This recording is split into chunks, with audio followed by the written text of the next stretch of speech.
Sanam ko johar joy mesi inge bisu bisu media YouTube channel ape sanam ko yatang darai pe विशेष कायते mitten नोकान video अगु कते hedge कना जहा दो thumbnail nail काते पे पाले पे बुझो के गया जे ओका विषय कना मेनखान नोआ वीडियो बना रे उद्देश्य चेत कना अब सनाम को बो बड़ाय गया नितो अब मसी समाज रे बांबा कलसिए करे और नोकान सिकनेत को लाहा इदी कना बै बैते जे मसी रे अब बो स्वाधीन कना मेनखान नोका नेलोगो कना जे अब दो स्वाधीन खोदा नितो आर गोलाम तो बो चला कना नितो दो फ्रीडम कना बो मेनखान आर बॉन्डेज तो बो चला कना मेनखान चेत लेकाते ओका विषय ते अब बॉन्डेज सन बो चला कना बांबा गोलाम सन बो चला कना आर नोआ जेते बेड़ बो नेलया आर कलसिया रे जेते अनुसंधान बो चला कना मेनखान नोआ हो बो ᱧᱟᱢᱮᱜᱼᱟ मंडड़ी करे तेहें जम ᱧᱩ इदी काते जम इदी काते मिटन प्रकार प्रथा हो आर लागू कना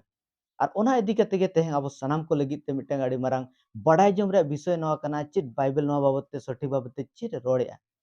जहाँ लेका अब को बो बड़ाय गया पाउलुस जहाँ दो आर अपोस्तल पाउलुस आर ओना इदी काते जहाँ लेका आजा चिट्ठी रे बो ᱧᱟᱢ दाड़ेया कान ताया जे उनी ओका लेकाते ओना जम ᱧᱩ इदी काते चेत लेका उनके सिद्धि सड़क उनकुई आर वार्निंग ए एमा को ताहें और ओना पोज जेते बड़ो पढ़ाई आंड बो बढ़ाई दाड़े कना जदो एवरी रे 13 रे 9 खोदा ओडे ओल कना एडी लेकना आर अनड़ी सिकनेत कोते दो आलोपे लिलकर हचोआ एनते दायाते अंतर दृढ़ ताहेन गे भाग्या एमनाते जमा कोते दो बांग ओने उनकुआ चलतिया कोते हड़ दो पढ़ो बांग हुइलेन ताको तो नोडे स्पष्ट बाबरे जहाँ दो नोआ चिट्ठी रे बो नेल दाड़े कना जे सिद्धि सड़क भाबरे मिटन आर नोआ जम बाबतते वार्निंग बांगमा आर नोआ बाबतते आर करेक्शन काय जे सेरिगे नोआ जम ᱧᱩ इदी काते जहाना विषय दो अब को लगी दो कोनो परहना दो बांग कना नोआ ओना सलाते गलती 5 रे 1 3 रे बो ᱧाम दाड़ेआ जे जम जहाँ दो मिटन मसी हेजन परते ओका लेकाते आर उनी जहाँ लेका दो ओना स्वाधीन खोदा जेमन आर ओना पराधीन बामा गोलामते बावना बॉन्डेज ते आलो चला मेनते स्वाधीन लगित गे मसी दोय स्वाधीन केत बना ओनाते तिंगु केटेज अकान ताहेन पे आर गोलाम रेया आरान रे घुरिए आलोपे जड़ाव होचो नेल पे इंग पौल आपें मेता पे कना आपे पे खातना होचो कान खान मसी दो चेत हो ओहोय पढ़ो लेपे हें खातना होचो कान मीट के मीट हर ठेन आर हिंग गुहायत कना जे उनको दो गोटा अन पूरो लगित दोय पड़ात कना तो नोडे चिर लेया पाउल जहाँ दो अब दो स्वाधीन कना बो मेनखान आर नोडे जहाँ चिट्ठी रे जहाँ दो गलती मंडड़ी ते जहाँ चिट्ठी ओले अना दो मिटन स्पेशल कारण इदी कते जे नुकु जहाँ लेका नुकु दो मसी रे हेजन परते हन तोहड़ा कायते नुकु दो आर नोकाना व्यवस्था रेया गोलाम ते को रुवाड़ कना जहाँ दो खतना रेया व्यवस्था रे आर मेनखान उनको नोआय मेता को कना जे अब दो स्वाधीन कना बो नितो आर दोहड़ा ओनाते चिदा पे चला कना आर जुद्दी ओना पे पूरो खान दो मेन आय सनाम व्यवस्था रे जहाँ तिने के मेना जतो पूरो पे जहाँ लेका दो अब बो मारे नियम रे बो नेल दाड़े कना जहाँ दो जो 613 टी खोदा जहाँ अन को तो ओना पूरो हुई तपे ओना लेया चेदा से ओना लातार पद रे जुदी आरबो पढ़ाव एनखान स्पष्ट बाबरे बो बुझाव दाड़े कना जे सरीगे अब दो ओका तरी रे मेना बो आर सरीगे अब दो ओना व्यवस्था दो चेद चिके अब ओना व्यवस्था जुदी बो माना खान दो ओना रे परिणाम चेद हुई दाड़े ओना बाबत ते जुदी चार पद बो पढ़ाय ओंडे बो नाम दाड़े कना आप अनते धर्म होचो पे मनेत कान कोदो मसी खन पे गेट भेगार कना दया खन पे ᱧᱩᱨ कना तो नोडे आरो भयंकर कथा पाउल रोड़े जे आप अनते धर्म होचो कान पे मनेत कान कोदो पे मसी खन पे गेट भेगार कना आर मेनखान आप दो आर दया खोदा पे ᱧᱩᱨ कना तो दुलड़े बहा को जहाँ तीन मेसेज पे आंजमे को बुझो लगी तब कुरुमुटुमा जे चेदा विषय को कथा को राकाब तेहन राकाबेआ मेनखान दुख रे कथा आयमा समय रे बो नेल दाड़े कना जे अब को आयमा पास्टर प्रचारक को को नियम को बनाया जे जम इदी काते जहाँ दो मारे नियम रे जहाँ नियम मेना ओना को मंडड़ी करे प्रयोग लगित ते आरहों तोहड़ा कायते जहाँ अन जहाँ व्यवस्था हापड़ाम जहाँ दो इसराइल हड़ को बाको पुरो दाड़ेआ आर ओना तेहें आर ओना व्यवहार चलाते ओना पुरो लगित ते को कुरुमुटुइया जे आयमा पास्टर प्रचारक विशेषी को आर नोआ करोड़ा जे जिसु मसीह दो जहाँ दो जहाँ मिटन मानव टन खोदा जहाँ बहिनी भूत जहाँ उडुक ले कोआ उनको सनाम को उनको दो सुक्री ठेन बोलन लगी आदेश एमा को ताहें आर ओनाते तेहें आबो दो ओना सुक्री जिल दो बाबो जमा आर नोका हो सिद्धांत को अगुया मेनखान नोआ जुदी सरी लेकाते ईश्वर कथा बुझो कान होर को दो बड़ा गया जे नोआ दो घटना कना आर नोआ दो मिटeng जहाना सिद्धांत दो बांग कना से नोआ घटना दो सिद्धांत बाबो बिना दाड़े मेनखान नोआ हो रीजन को एमा जे बांगा नोआ दो जम दो बाय लेकतिया चेदा से उनको दो बेसफा जानवर को रे उनको बड़ी जियो को बोलो लेना ओनाते आर नितो दो सुक्री जिल दो बाबा जमा नोआ रीजन को एमा मेनखान नोआ दो तिने मरा मिटeng आर जहाँ दो मिटeng मेना बाइबल भित्ति को बांग कना आर ओना सलाते आर हबो को रोड़ा आयमा विशेषी से आयमा पास्टर को नोआ को रोड़ा जे are Ishwar Baba Hukum M का आर नोआ दो आदेश मेना जे आबो को दो नोआ जम दो माना गया एकाल गे नोआ दो बाबो अड़ी नपाय कथा कना नोआ ईश्वर कथा बो मानाया अड़ी नपाय ज्ञान मेनखान जेते बेड़े आबो को दया तेरी रे बांगमा तेहन नवा नियम रेन विशेषी जेते बेड़े बो हुयुक कना ताले नवा नियम रे पूरी संदर्भ ते आबो को बड़ाय हुयुक तबा जे सरीगे जम इदी कते आर नोआ को जहां मारे नियम को माना बताओ इदी कते बाइबल चिरे रोड़या आर नोआ तीन भूर बाबो बड़ाय का आर उन भूर नोआ बाबो सिद्धांत बाबो अगु दाड़े जे चलो नोआ दबो जमा मेते मेनखान नोआ दो आयमा संबरे नोआ बो पुरोया मेनखान कुकली जनामोआ चेत मिटeng नियम गे आबो को लगित ते अबो मनाव लगित ते हुकुम एम कना आर हो 600 जहां दो 600 को दा एबब जहां दो मेना ओना कोई पुरोय मेनखान अडिगान समय रे आबो को नोआ हो मारे नियम रे बो नेल दाड़े कना जे आबो को जहां दो उप जुलुप लगित हो आबो को माना गया आर जहां दो नोआ दाढ़ी को नोआ रे खुर चला हो माना गया मेनखान चित नोआ को आबो फॉलोया आयमा समय रे नोआ आबो मिटeng फॉलो काते निजो को मिटeng अड़े धार्मिक बांगमा मिटeng राइचियस लेकाते बो मोने जमा कान को लगित ते दो आर नोआ कुकुली रकाबा चित नोआ मिटeng नियम पुरो काते आबो को ईश्वर बाबा सामना रे चित सबित सनाय बो दुख रे कथा तेहें आयमा समय रे बाइबल क्लैरिटी एमो कना जुदी आबो को माना बताओते ईश्वर बो खुशी होचे दाड़े बांगमा ईश्वर आतांग बो आर जुदी आबो माना बताओते धार्मिकता बो ईश्वर सामना रे बो गणित हुई दाड़े ताले यीशु मसीह चेदा नोआ धरती रे हिजू रे चेदा हुइया दे चेदा नोआ हेज काते नोआ धरती रे क्रूस काट रे चेदा गज पड़ा दे नोआ निहति आबो को मन रे सवाल राकाब दरकार कना आर ओनाते नोआ विषय को आबो को तेहन हुदिस रे विषय कना जे सरीगे बाइबल जमन्यू बाबत ते चेद रोड़ेया साफा सड़ा बाबत ते बाइबल चेद रोड़ेया नाते नोआ वीडियो रे मुचाद धाबित को नेलमा जेमन बो बाड़ाय दाड़ेया जे आर हो आयमा टॉपिक जहां दो आर ओना विषय को बो आलोचना लगित तेलिन चला कना आर ओना को पहिला पॉइंट बो चेदा और बाइबल जम बाबत ते चेते रोड़ेत कना तो अबो ओना गे बो आलोचनाया और ओना सलाते जहां विशु बोयहा अलिन बना होड़ मेना अका लिया तो अलिन बना होड़ते जेमन आपे को लिन बुझाव होचो पे लगित तेलिन चेष्टा रे मेना अका लिया तो ध्यान सलाते बो आंजम मा तो बाइबल जम बाबत ते चेते रोड़ेत कना चेदा से अबो पॉइंट दो नोआ कना जे सुक्री जिल जम गानो आसे बांगा तो ओना खातिर ते बाइबल जम बाबत ते चेत रोड़े कना तो मासे बिसु बोयहा बिन किछि कथा अबोरिन जहां तिना सरी मार्शल को नेलेत उनको लैया को ताबोन बिन सनम को जोहार विशेष कहते जेनेसिस पुती नोरे तीन हेटिंग जिते बड़ो पढ़ाया ओंडे बो नाम दाड़े कना जे ओंडे ऑल कना मिट के मिट टुंडंग को ओकोय जीवी मेना कता को उनको दो आपे लगित जमा को हुयुआ हरियर आड़ा सकाम लेका उनको दो जतो गे आपे एमा का पे तो नोडे ईश्वर बाबा जहां दो नहर डुबे परते घटना बो नेले जे नोडे आर आदेश एमा कना जे आपे सनाम को नुको आपे पे जम दाड़े को नोरे अधिकार एमा को तो दुलरिया बोयहा मिश्रा को जहां बो नेलेत कना जहां जेखन आबो जेखन एतहब रे बो नेला जे मानवा जेखन सिरजेवन दिन हिलो रे ते उनी दो डायरेक्ट नौका दो जे जम जे जिल जम दो आदेश दो बाय नाम ले ताहे कना जहां खातिर ते उनी दो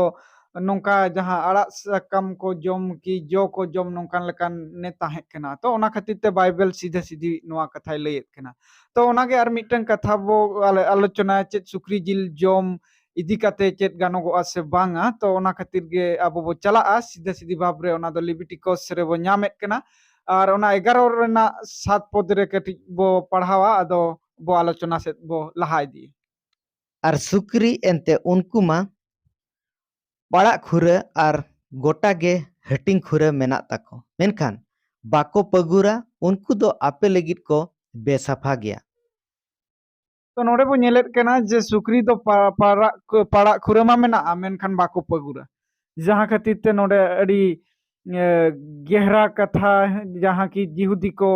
एमा हको कना और जे खुरे पड़ाग गे ताकवा मेनखान बाको पगुरा ओना खातिर ते उनको दो ईश्वर बाबा बेसाफा जानवर बांग बेसाफा जहाँ की पशु मेनते लेखाए को तो अबिन नोआ इदी काते आर गहिर ᱧᱚᱜ कथा चेत लई सनाबिन विशेष कहते जेते बेड़ा अब को जहाँ दो लिबर्टी केस रे बो पढ़ाई ओंडे बो बड़ाय दाड़े कान गया जे आयमा रूल रेगुलेशन और आयमा प्रकार इस्राएल हड़े एमा को तहन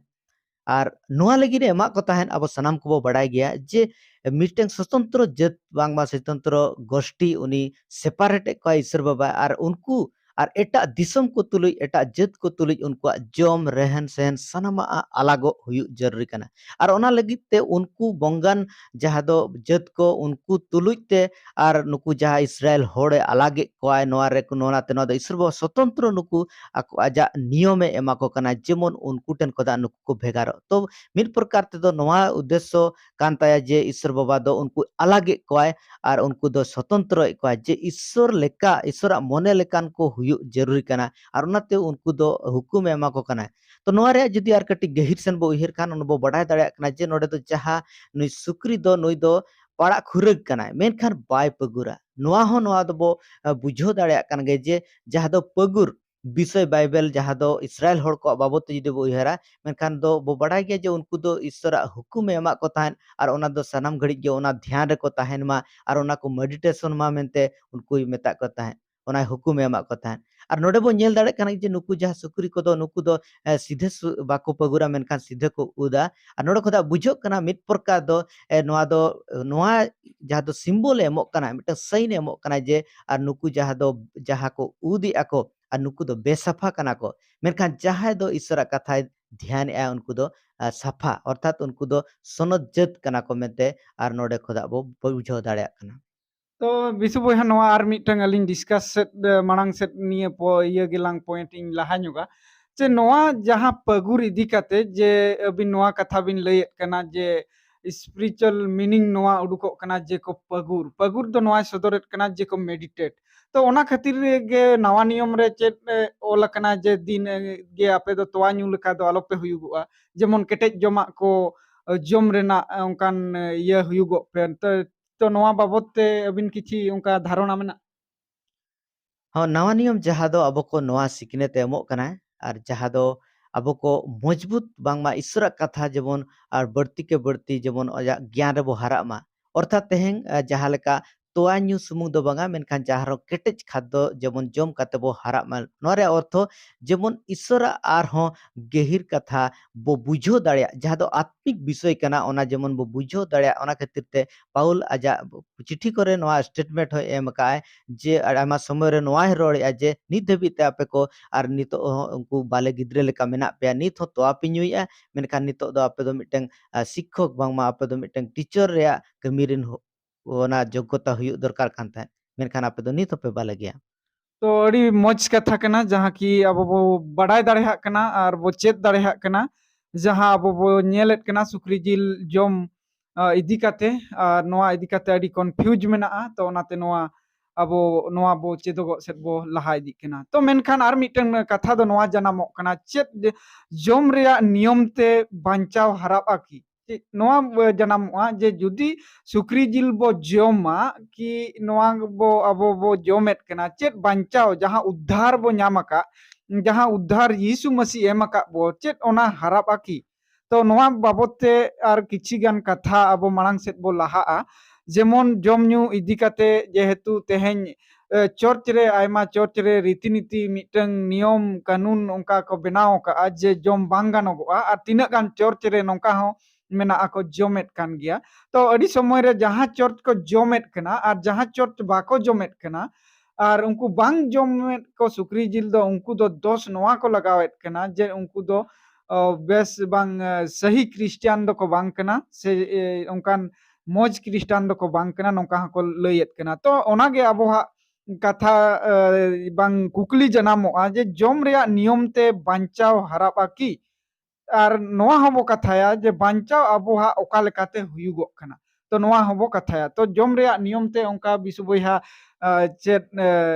उद्धार की बंचाव हराबा से बो आदा नोंकान लकान विषय नेलोगो कना की बाइबल खना बाइबल दो ना बाबत स्पष्ट गया चेदा से जहां दो रोमियो 14 रे 17 पद गे नोआ कन्फर्मोग कना ओंडे ऑल कना एनते ईश्वरा राज दो जमा और निया दो बांग कना मेनखान धर्म और सुलूक और रस्के गे सनद जीव रे तो नोडे बो बड़ा दाड़े कना जे ईश्वरा राज दो नोआ कना जहां दो जमा न्यू रे दो बांग कना मेनखान ईश्वरा जहां दो धार्मिकता सुलूक और रस्के गे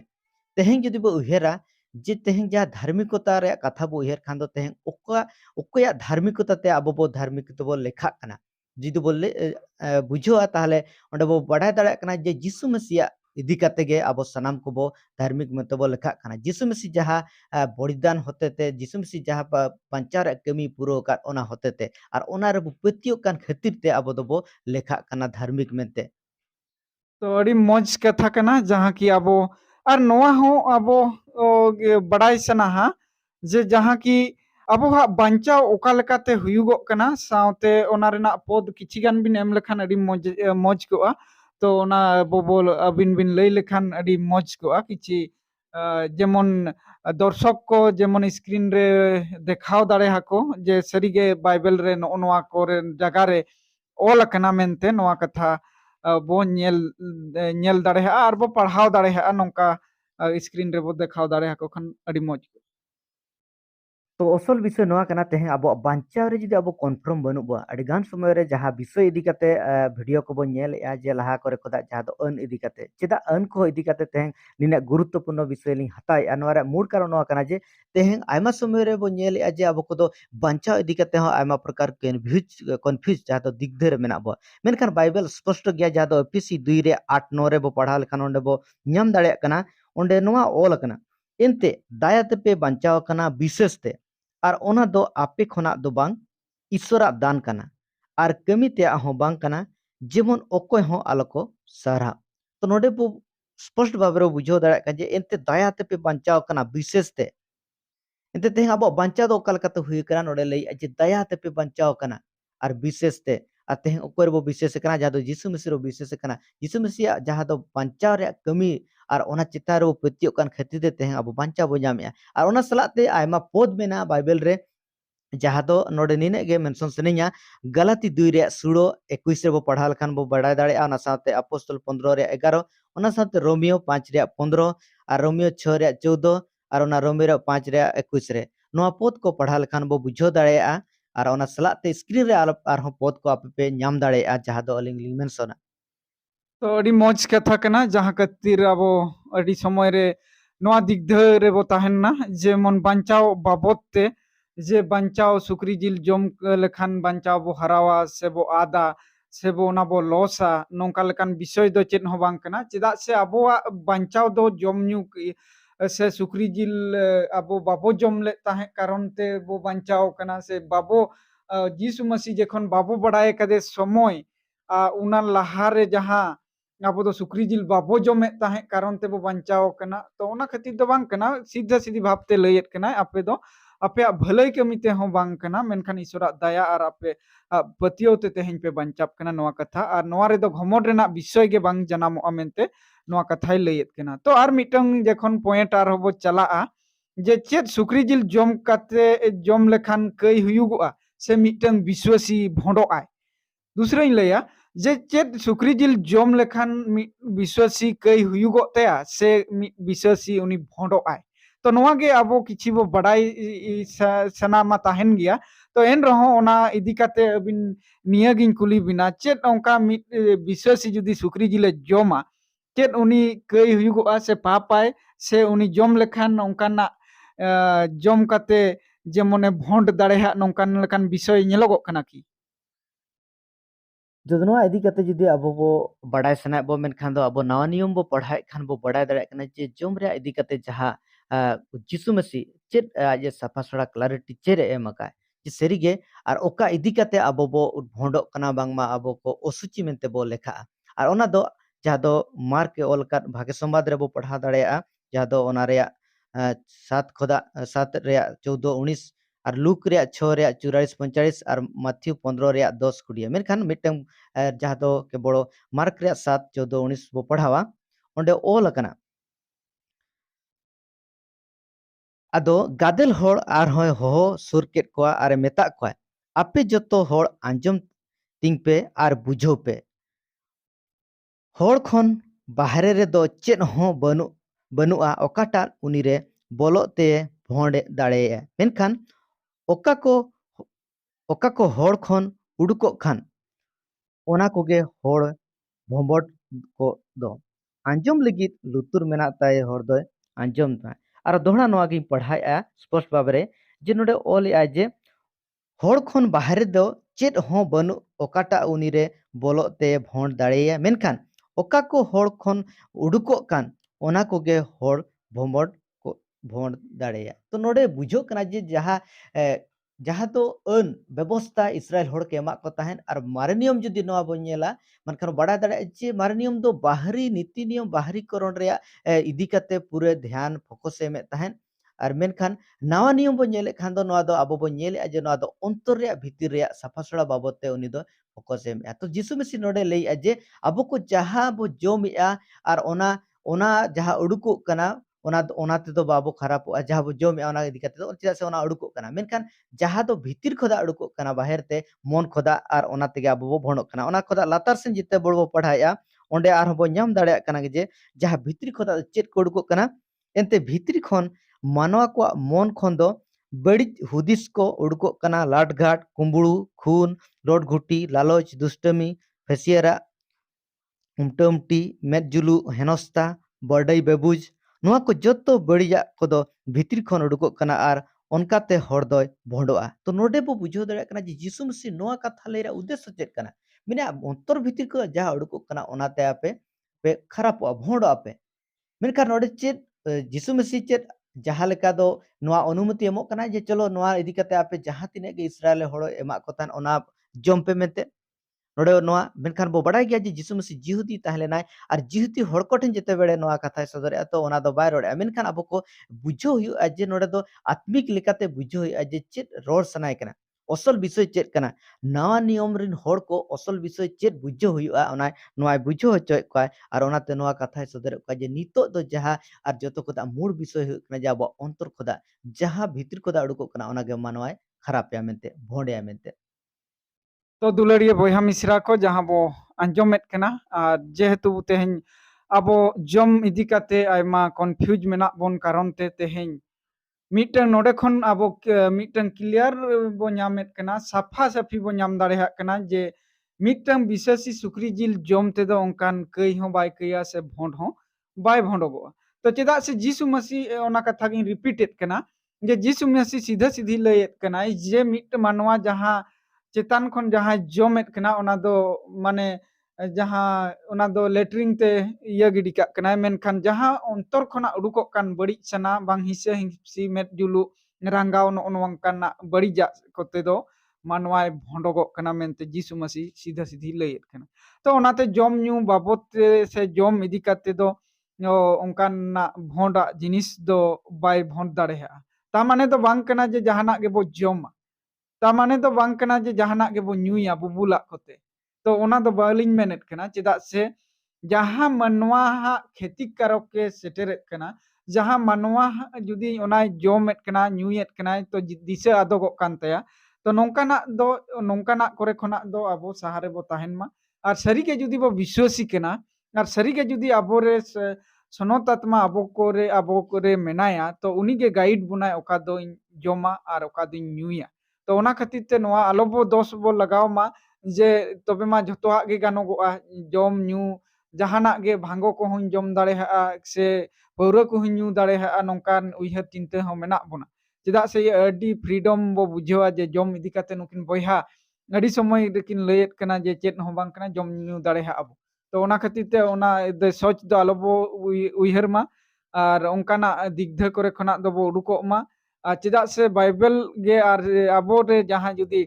सनत आत्मा आबो रे मेनाया तबे दो उनी गे आबो गाइड बोना और सीधा धार्मिक रेना आबो डायरेक्शन एमा हाबोना उनी होते तेगे सनामा और हो लाहा सेट स्पिरिचुअल जीवन रे लाहा सेद बो उन्नति धरन ते बो हुई दाड़ेहा तो ओनाते दुलारिया बोया मिश्रा को नोआ रेना जहां जम ᱧᱩ तेदो मिटंग मानवा बाय कया से आर बाय मिटंग विश्वासी बाय भोंडोआ तो आर मिटंग पॉइंट सेट बो चला आर ओना दो जहां की भगी संवाद रे जम ᱧᱩ बाबत ते यीशु मसीह चेत ए रोड़ का भगी संवाद रे जहां की जम ᱧᱩ बाबत ते चेत ए रोड़ का यीशु मसीह जहां अब बो नेल ले ताहे कना आरो दूसरे ओना कथा गिलिन रिपीटा जहां की मार्क ओलका भगी संवाद जहां 7 रेना 14 खन 19 की आर ओना लातार सेट हो नेल दाड़े हा कना नोआ दो बो नित गे नोआ लाहा गे बो नेल ले ताहे कना नोआ दो नेल रेना जरूरत तो बांग कना तो अब ओना गे आर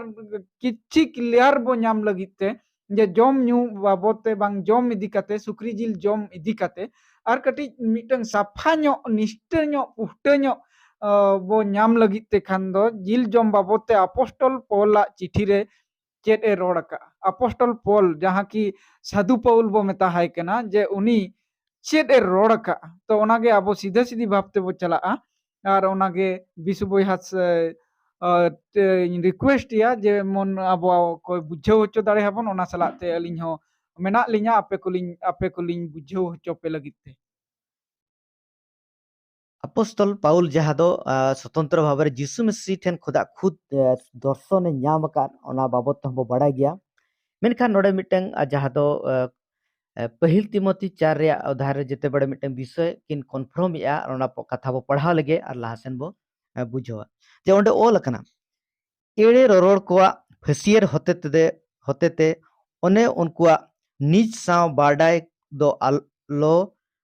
डागकान ताको ओने उनको दो बापला को मानाकान और उनको जमा को बारन कान ओका ईश्वरे सिरजो के पतियों को और सेरिया बाडाय उरुम आकार को गुण मानाव जोहराय ते को हताव लगित एनते ईश्वरा सिरजो दो जतोगे भाग्य गया और ओका हो गिडी लेक दो बांकना गुण मानाव जोहराय ते आता दो एनते ईश्वरा कथा और कोईते सुनत होचो कना तो नोडे तिमोथी जहाँ दो पाउल चिठी ओलाय काई कना पाउल तिमोथी टेन ओले जहाँ दो स्पष्ट भाव रे लेयाय कना जे मिने जहाँ जिनिस के तो सिरजो कना मिने नो सानामा गे नो दो और भाग्य कना मेनते मेनखान जहाँ ईश्वर सिरजो का ओना सानामा गे मेनखान ते नोकान कोहो को उडुको आ मेने जहाँ दो नोका को सिखो कोआ और जम ᱧᱩ बारन प्रथा विधि को बनाव कोआ नोआ जम पे हाना आलो पे जमा नोआ को बनाव और ओना सलाते और बापला हको मना को तो नोका एड़े सिखो को उडुकोआ और उनको जम ᱧᱩ इदी कते और मिटंग अडी मरांग मिटंग बुझोआ नोका जे नुकु दो अडी मरांग धार्मिक होड़ कना को और नुकु अडी स्ट्रिक्ट नियम को फॉलोया ओनाते नुकु दो सरीगे अडी नापाय अडी सनत मेनखान सरीगे तेहें चेत आबो को नाव नेवर विशेषी मसी होड़ को तेहें चेत नोआ नियम को स्ट्रिक्टली फॉलो काते कठोर नियम को मानाव काते अब निजरा जहाँ सनत निजरा पवित्रता जे अब को अब नोआ बो मेंटेन दो लगी तो बो कुरुई मुटुइया नोकान उहेर को लगी ते नोआ बाइबल स्पष्ट बाबरे प्रमाण जे अब को नोकाना को दो बांगा मेनखान अब को बुझो तब जे नितो ईश्वर बाबा ओकाय नीट का ओकाय कथा स्पष्ट का जे अब जतोआ गे अब प्रार्थना द्वारा और ओना दो जतो चेक चिके कना ओना दो अब कोतें सूची पवित्र कना ओनाते अब दो जहाना बो चिकाया अनार ओना सनामा गे ओना दो ईश्वर सामना रे सूची कना सफा कना मेनते और ओना बो हताव दाड़ेया तो दुलड़िया बोया मिश्रा को तो प्रार्थना ते सनामा गे सूची केना तो नोआ दो आलो बो मोने मा जे भांगोइन प्रार्थना हात तिन जोमा से पौरेइन प्रार्थना हात तिन ᱧᱩᱭᱟ तो नोआ दो आलो बो मोने मा जे नोंकान कन्फ्यूज रे हो आलो बो ताहेन मा जे बाइबल ओना कॉन्टेक्स्ट चेत कना ओना बेसिकली अब वो बडाय लगी ते वो चेष्टाय मा जे अब ओंडे चेत खातिर और चेदा ए रोडेत कना तो ओनागे अब बडाय लगी ते चेष्टाय ताबन पे चेदोगो लगी ते चेष्टाय ताबन पे जेमन मसी रे बो हारा और मसी रे जेमन जेमन अबोहा मसी तुलुज ते मिटन सगई और बढ़ती से बढ़ती हारा लगी ते अब वो चेष्टाय मा जे नौकान जम ᱧᱩ प्रथा ते अबोआ जहाँ बांचाब जहाँ दो बांग हुई केना से और बांग हुयुगोआ तो मेनखान अबोहा जहाँ मांग तेबो आलोचना किया और साउते किछि कथा विशु बोया बिन आलोचना हबन खान अडी नापाय को जहाँ की जहाँ मिट होड़ साधु पौल नोआ कहोय लैयेद कना रोमी रे जे मेनेद कना मिद हर जुदी बोयहाय दुर्बल गिया तो उनी सामांग रे दो जम आलोय जम खान नापाय को तो नोंकान हो मिटन जेमन उनी ओना रेनाक ताकिजा कारण आलोय हुयुगोग मा जेमन जेमन विश्वास रे बाधा आलोय हुयुगोग नोंकान लेकान विषय जहां साधु पौले लैयेद कान जहां आबो रोमी को चिट्ठी रे जहां 14 अध्याय रे नोआ बो ñेलेद कना जे मिटन जुदी विश्वासी कि मिटन बोयहा जुदी दुर्बल गियाय तो उनी समांग रे जम लेखान आजा ताकिज रेनाक कारण आर बाधा रेनाक कारण जनामोगा तो नोआ इदी काते किछि अबिन ठेट खना नोआ गिन आसोगोआ जेमन सरी मार्शल न्यूज चैनल जेहेतु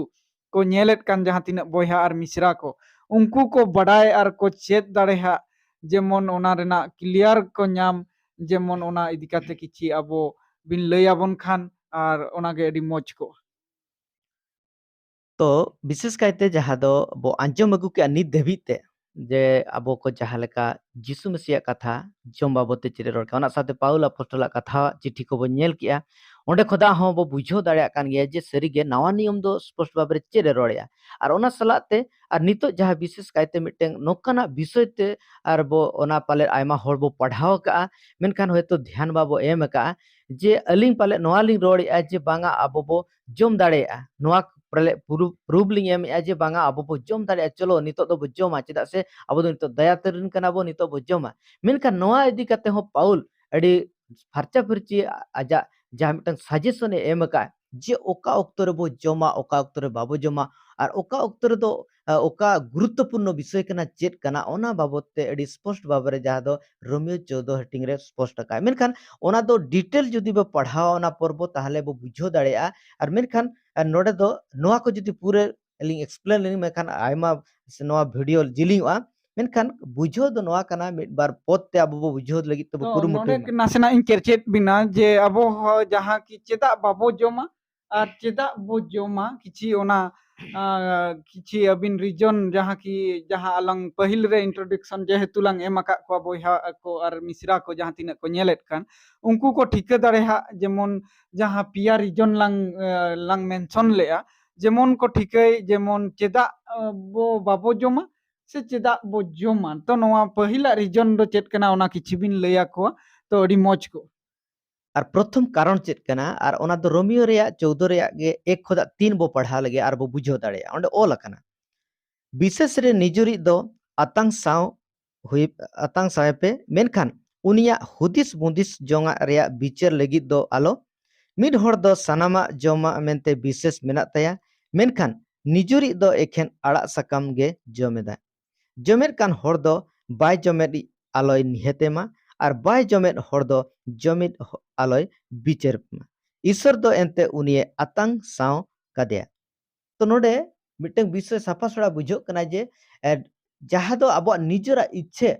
जे मिड हर मसीह रे हेजन परते उनी दो मिटंग नोआ इदी कते बाबो जबरदस्ती बाबो मेन दाड़े जे नोआ जमबे मेनते मेनखान आजा इच्छे कना ओना आज ओना इच्छे जमाय और जुदी ओना रुचि हुई कता जमाय बखान नो बाय जम दाड़ेया नोडे नोआ स्पष्ट बाबरे बुझो कना चेदा से नोडे ओले आजे और ओना दो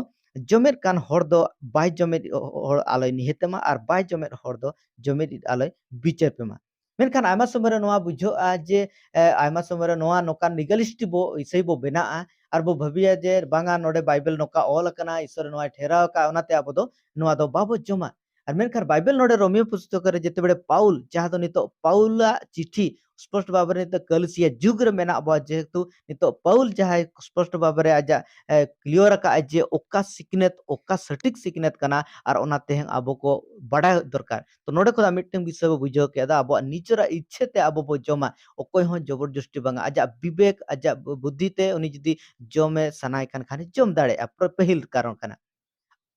तो नोडे आर मिटंग अलिंग लिंग लay आबोना जे जहां गे जुदी आबो बाय रुचियत बोना आलो बो जम्मा और जुदी बो जमेत कान गिया तो जहां की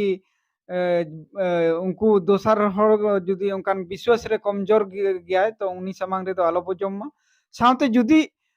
जुदी आबो बाबो जमेत कना तो आर को बाबो जम होचो हाकुआ से बाबो ये होचो हाकुआ जे नोआ दो मिटंग आबो मिटंग डॉक्टरिन दो आलो बो बनावमा जे नोआ दो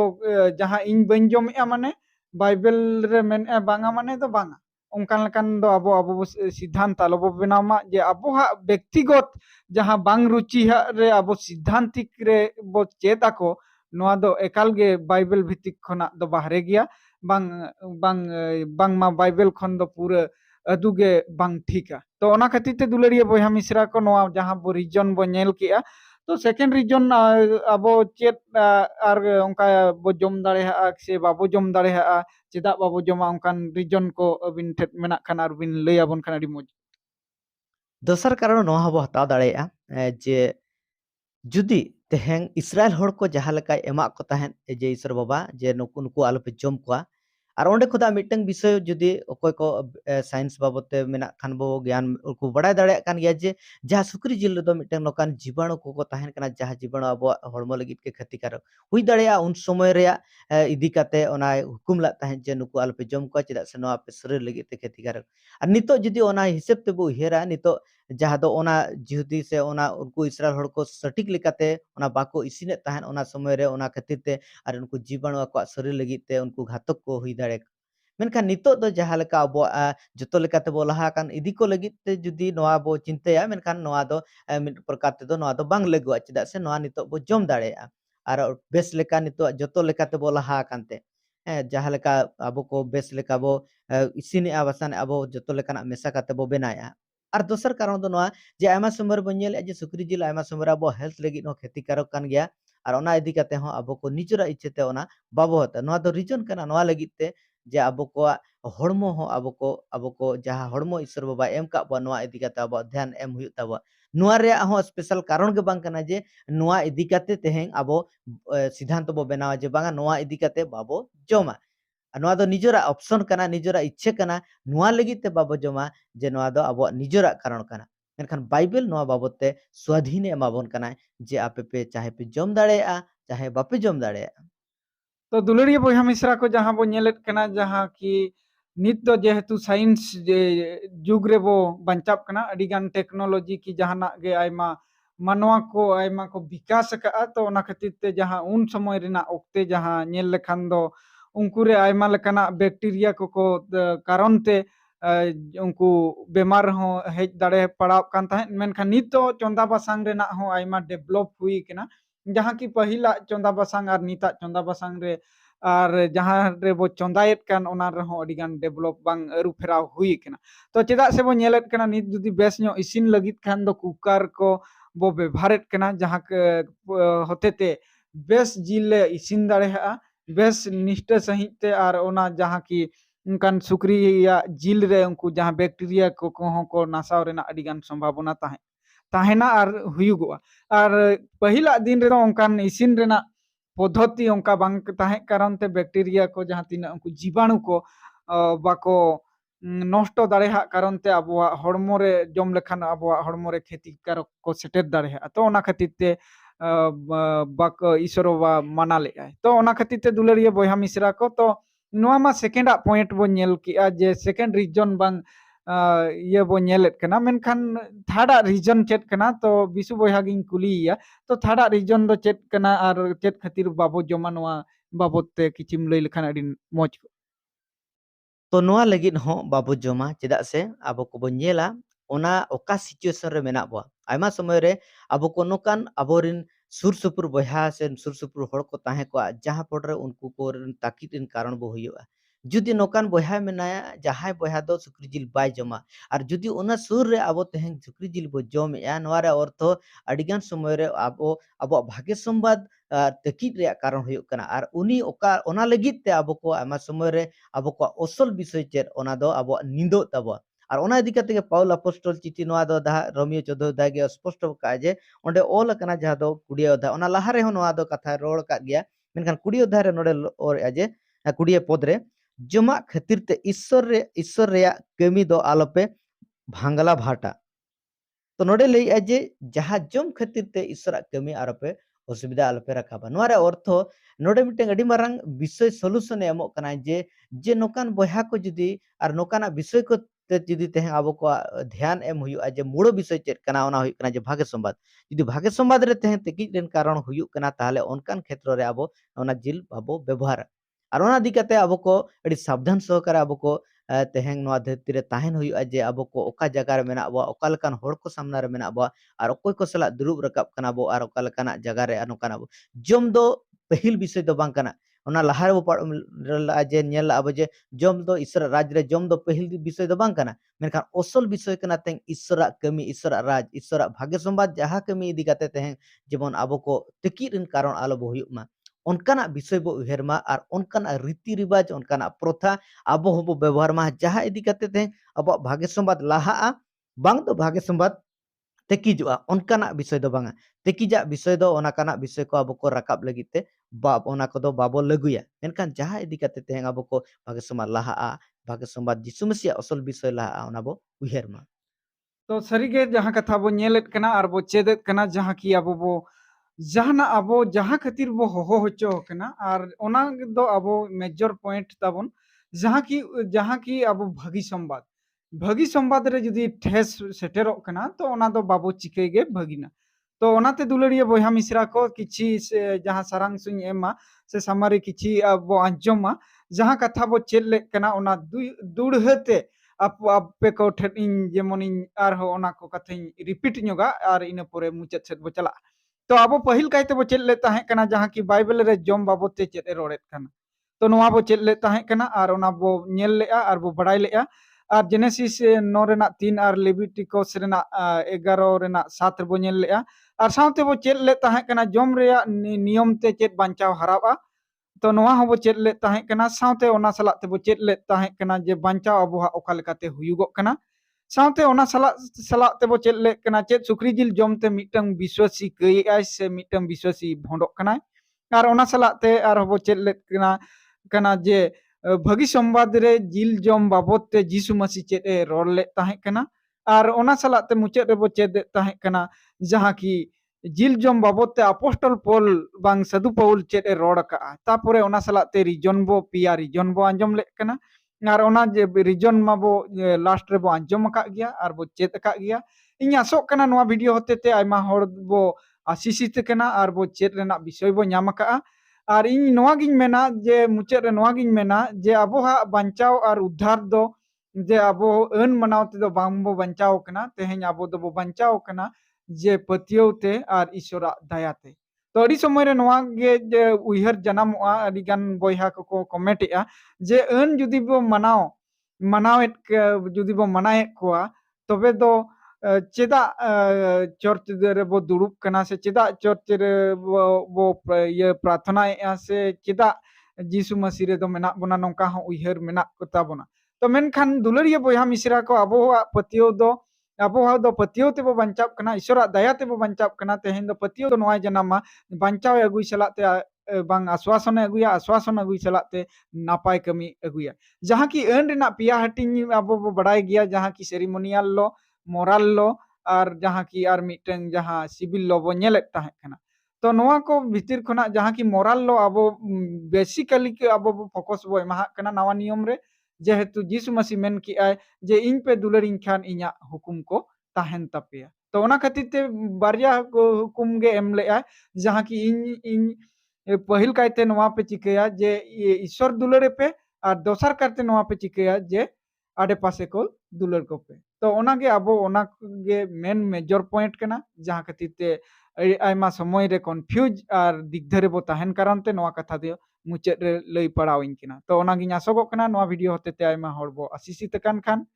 तो नोआ वीडियो बो लाइक मा शेयर मा सब्सक्राइब काते बो दोहय मा जेमन चेदोगो रेना इच्छा मेना खान तो जाव हिलो नोंकान नापाय नापाय वीडियो और सरी कथा सरी मार्शल न्यूज चैनल होते ते पे नाम लगी ते पे चेष्टा रे मेना पे खान मा तबे